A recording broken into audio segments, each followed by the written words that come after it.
Welcome to hair style corner. ఇవాళ మనం ఆరి వర్క్లో వచ్చేసి మిర్రర్ని ఎలా స్టిచ్ చేయాలి నేర్చుకుందామండి. మిర్రర్ స్టిచ్, దానికోసం మిర్రర్స్, దీన్ని మైకాన్ అని అంటారు. ఇవి ప్లాస్టిక్ మిర్రర్స్ అండి. ఒరిజినల్ మిర్రర్స్ కూడా ఉంటాయి. జెద్దోజీ, silk thread, beads, next normal థ్రెడ్ని స్టిచ్ చేసే నీడిలు, కాటన్ థ్రెడ్ తీసుకున్నామండి. ఇప్పుడు మనం ఎలా స్టిచ్ చేయాలనేసి నేర్చుకుందాం. ఇవి 5 టైప్స్ ఉంటాయండి. ఒక్కొక్క టైపు ఒక్కొక్క వీడియోలో నేను అప్లోడ్ చేద్దాం అనుకుంటున్నాను. బిగినర్స్కి నీట్గా అర్థం అవ్వాలని ఈ మిర్రర్స్ తీసుకొని మనం గమ్ వేసుకొని అంటించుకోవాలి. ఈ గమ్ము కూడా మిర్రర్ కంటే తక్కువగా రౌండ్ చేసుకొని అంటించుకోండి. మిర్రర్కి గమ్ అనేది అవుట్ సైడ్ రాకూడదు. అలా వచ్చింది అని అంటే మనం స్టిచ్ చేయలేము. నీడిల్ కరెక్ట్గా దిగదండి, థ్రెడ్ చిక్కుబడిపోతుంది. మిర్రర్ కంటే తక్కువ గమ్ వేసుకొని అంటించుకొని ఒక 10 మినిట్స్ పెట్టామంటే ఇది ఆరిపోతుంది అనమాట.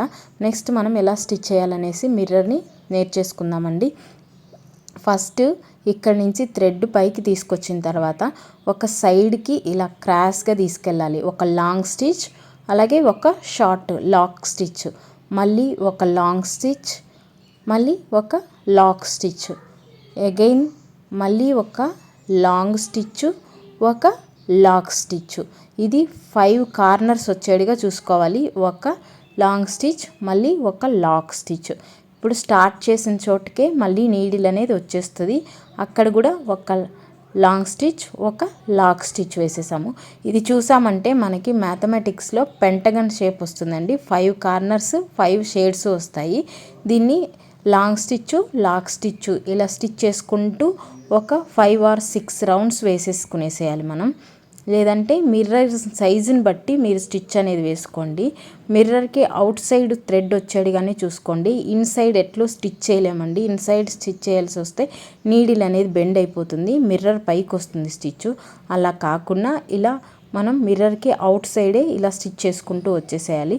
ఇది ఆల్మోస్ట్ మీకు ఇప్పుడు అర్థమైంది అనుకుంటాను. ఒక లాంగ్ స్టిచ్, మళ్ళీ ఒకసారి చెప్తున్నాను, ఒక లాక్ స్టిచ్. ఫస్ట్ ఎక్కడైతే స్టిచ్ చేసామో అక్కడే ఒక లాంగ్ స్టిచ్, ఒక లాక్ స్టిచ్, మళ్ళీ ఒక లాంగ్ స్టిచ్, ఒక లాక్ స్టిచ్. ఇంతే అండి. ఇలా 5 రౌండ్స్ అయినా వేయాలి కంపల్సరీ. ఇది స్మాల్ సైజ్ మిర్రర్ కాబట్టి నేను 5 వేస్తున్నాను. మీరు బిగ్ సైజ్ మిర్రర్ కానీ తీసుకున్నారు అంటే 6 or 7 రౌండ్స్ వేసేసుకున్న తర్వాత 2 రౌండ్స్ నార్మల్ చైన్ స్టిచ్ అనేది వేసుకునేసి ఎండ్ నాట్ అనేది వేసేసుకునేసేయాలి. ఇక్కడ చూసారంటే ఇప్పుడు నేను చైన్ స్టిచ్ వేసేస్తున్నాను అవుట్ సైడ్. ఎవరైనా మన ఛానల్ని ఫస్ట్ టైం చూస్తున్నట్లయితే నా ప్రీవియస్ వీడియోస్ని చూడండి. మన ఛానల్ కనుక మీకు నచ్చినట్లయితే లైక్ చేసి, షేర్ చేసి సబ్స్క్రైబ్ చేసుకోండి. ఎవరికైనా యూజ్ అవుతుంది అని అనుకుంటే కంపల్సరీ షేర్ చేయండి. ఎవరైనా ఇంట్లో కూర్చొని ఆరి వర్క్ నేర్చుకునే విధంగా ప్రతి stitch basic level and advance level each and everything నేను నీట్గా ఎక్స్ప్లెయిన్ చేస్తూ వస్తూ ఉన్నానండి. ఇది మిర్రర్ వర్క్లో టైప్ 1 ఇది చెప్పాను. టైప్ 2 నేను నెక్స్ట్ వీడియోలో అప్లోడ్ చేస్తానండి.